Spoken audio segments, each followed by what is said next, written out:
Hello students, आज plus two accounts में एक नया चैप्टर शुरू करने जा रहे हैं। जो हमारा पिछला चैप्टर था वो लगभग मैंने आपको करा दिया है। उसमें इनकम एंड एक्सपेंडिचर अकाउंट के थोड़े डिफ़िकल्ट टाइप के क्वेश्चन ही रह गए हैं जो कि आपको बोर्ड पे कराए जाएंगे। तो मैंने ऑनलाइन क्लासेस को ध्यान में रखते हुए एक बहुत ही आसान सा चैप्टर आपके लिए सिलेक्ट किया है जिसको आप इजीली ऑनलाइन कर सकते हो। चैप्टर का नेम है आपका कंपैरेटिव स्टेटमेंट्स, तुलनात्मक विवरण। आपकी थर्ड बुक में ये चैप्टर दिया हुआ है, तो इस चैप्टर को हम ऑनलाइन इजीली कर सकते हैं। तो आज इस वीडियो के अंदर मैं आपको थोड़ा सा इसका इंट्रोडक्शन देने जा रहा हूँ, तो बड़े ध्यान से आपने सुनना है। सबसे पहले मैंने इसमें लिया है मीनिंग ऑफ कंपैरेटिव स्टेटमेंट्स, तुलनात्मक विवरण का अर्थ, कि तुलनात्मक विवरण यानी कंपैरेटिव स्टेटमेंट्स होते क्या हैं। तो सबसे पहले इसका मीनिंग देखते हैं। Comparative statement is a document used to compare a particular financial statement with prior period statements. कि तुलनात्मक विवरण वे विवरण होते हैं जिनका प्रयोग किसी वर्ष के वित्तीय विवरणों की तुलना पिछले वर्षों के वित्तीय विवरणों के साथ करने के लिए किया जाता है। तो अब आपको सबसे पहले तो ये पता होना चाहिए कि आपके वित्तीय विवरण यानी कि आपकी फाइनेंशियल स्टेटमेंट्स क्या होती हैं। तो जो भी आप trading account, profit and loss account, balance sheets वगैरह बनाते हो वो सब आपके फाइनेंशियल स्टेटमेंट्स ही होते हैं। प्लस वन में आपने इसके बारे में डिटेल में पढ़ा था। तो जब आप इन फाइनेंशियल स्टेटमेंट्स की तुलना करते हो, कंपैरिजन करते हो, जैसे एक साल की बैलेंस शीट की तुलना आप दूसरे साल के बैलेंस शीट से करते हो, एक साल के प्रॉफिट एंड लॉस अकाउंट की तुलना आप दूसरे साल के प्रॉफिट एंड लॉस अकाउंट से करते हो, तो इसे ही आप कंपैरेटिव स्टेटमेंट बोलते हो। यानी जिस स्टेटमेंट को आप तैयार करते हो तुलना करने के लिए, कंपैरिजन के लिए, उसे ही आप कंपैरेटिव स्टेटमेंट का नाम देते हो। तो यहाँ मीनिंग में भी यही बताया गया आपको, तुलनात्मक विवरण वे विवरण होते हैं जिनका प्रयोग किसी एक वर्ष के वित्तीय विवरणों की तुलना पिछले वर्षों के वित्तीय विवरणों से, यानी एक वर्ष के लाभ हानि खाते की तुलना पिछले वर्ष के लाभ हानि खाते से, एक वर्ष की बैलेंस शीट की तुलना पिछले वर्ष के किसी बैलेंस शीट से करने के लिए आप करते हो, तो उसे आप क्या कहते हो? तुलनात्मक विवरण कहते हो। इसके बाद आपको यहाँ पर दे रखे हैं टाइप्स, कि आपकी कंपैरेटिव स्टेटमेंट्स कितनी तरह की होती हैं। तो आपकी कंपैरेटिव स्टेटमेंट्स दो तरह की होती हैं, एक कंपैरेटिव बैलेंस शीट और एक होती है comparative statement of profit and loss. तो इस चैप्टर में हमने पूरा का पूरा डिटेल में इन टॉपिक्स को ही पढ़ना है। तो सबसे पहले मैं बात करूंगा कंपैरेटिव बैलेंस शीट की। तो सबसे पहले इसका मीनिंग देखो आप।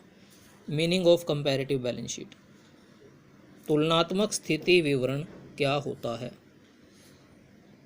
अ comparative balance sheet is a statement that shows the financial position of an organization over different periods for which comparison is made or required।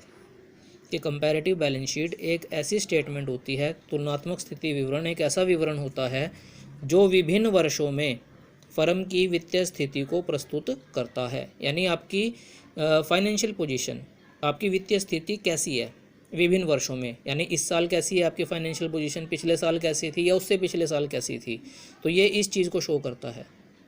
और जिसके लिए तुलना की जानी हो, यानी जिनकी आप तुलना करना चाहते हो। मान लो आप इस साल की बैलेंस शीट की तुलना पिछले साल की बैलेंस शीट से करना चाहते हो, तो ये आपकी कंपैरेटिव बैलेंस शीट बन जाएगी, तुलनात्मक स्थिति विवरण आपका ये बन जाएगा। तो ऐसी स्टेटमेंट जिसका प्रयोग आप बैलेंस शीट्स की तुलना के लिए करते हो, उसे आप कंपैरेटिव बैलेंस शीट बोलते हो। ये तो मैंने आपको बताया था कंपैरेटिव बैलेंस शीट का मीनिंग। इसके बाद आप देखिए आपकी स्क्रीन पर आपको कंपैरेटिव बैलेंस शीट का परफॉर्मा यानी फॉर्मेट नज़र आ रहा होगा। Format of comparative balance sheet, ये बनती कैसे है, क्योंकि ये चैप्टर भी आपका प्रैक्टिकल चैप्टर है, इसमें भी आपके पास प्रैक्टिकल क्वेश्चंस आने हैं।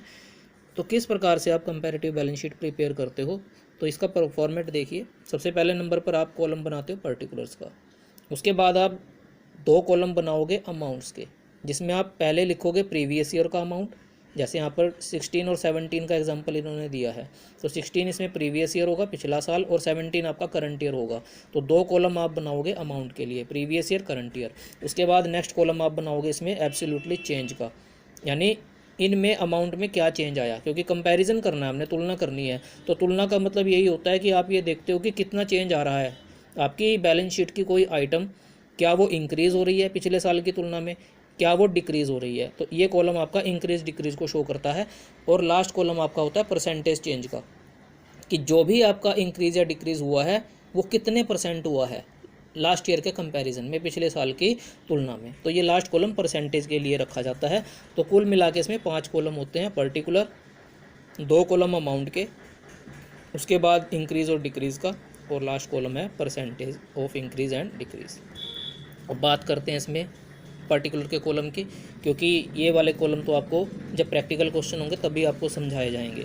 तो यहाँ पर पर्टिकुलर के कॉलम में देखो आप, बैलेंस शीट आपको बनी हुई नज़र आएगी, लेकिन ये बैलेंस शीट आपकी जो आपने +1 क्लास में बैलेंस शीट पढ़ी थी, वो एक पार्टनरशिप की या सोल ट्रेडरशिप की बैलेंस शीट होती है। यहाँ पर जो हम बात कर रहे हैं बैलेंस शीट की, वो कंपनी की बैलेंस शीट की बात करेंगे। तो वो बैलेंस शीट और ये बैलेंस शीट दोनों आपस में डिफ़र हैं, यानी उसको बनाने का ढंग अलग अलग है। क्योंकि वहाँ पर बैलेंस शीट में आपके पास 2 साइड्स होती थी, liability and asset. Debit side आपकी जो मतलब लेफ़्ट साइड होती है वो लाइबिलिटी साइड है, और राइट साइड जो होती थी आपकी, जिसको आप क्रेडिट भी बोल सकते हो, वो आपकी एसेट साइड होती थी। लेकिन कंपनी की बैलेंस शीट में लेफ़्ट और राइट का कोई चक्कर नहीं होता, ये बैलेंस शीट आपकी वर्टिकल होती है, यानी ऊपर इसमें लाइबिलिटी साइड होती है और नीचे की तरफ इसमें एसेट साइड को रखा जाता है। तो आप देखो सबसे पहले यहाँ पर point number 1, equity and liability, ये आपकी लाइबिलिटी साइड का नेम है, ये आपकी लाइबिलिटी साइड है। और यहाँ पर बैलेंस शीट जो बनती है कंपनी की बैलेंस शीट, वो एक अलग ही सिस्टम से बनती है, हेड वाइज बनती है। यहाँ पर जो विभिन्न प्रकार की आइटम्स होती हैं उनको विभिन्न प्रकार के हेड्स के अंतर्गत संयोजित करके रखा जाता है। तो ये आपका पहला हेड है लाइबिलिटी साइड में, शेयर होल्डर्स फंड, जिसके अंदर हम 2 आइटम्स को दिखाते हैं, share capital, reserve and surplus. इसके बाद सेकंड हेड है यहाँ पर नॉन करंट लाइबिलिटीज़ का। नॉन करंट लाइबिलिटीज़ में आप नॉन करंट लाइबिलिटीज़ को रखोगे, जिसमें long term borrowing, long term provisions को रखा जाता है। और तीसरा हेड होता है करंट लाइबिलिटीज़ का। करंट लाइबिलिटीज़ में आपके पास 4 आइटम्स हैं कुल मिलाकर के, शॉर्ट टर्म बोरोइंग्स हैं, ट्रेड पेबल्स हैं, अदर करंट लाइबिलिटीज़ हैं, और शॉर्ट टर्म प्रोविजंस हैं।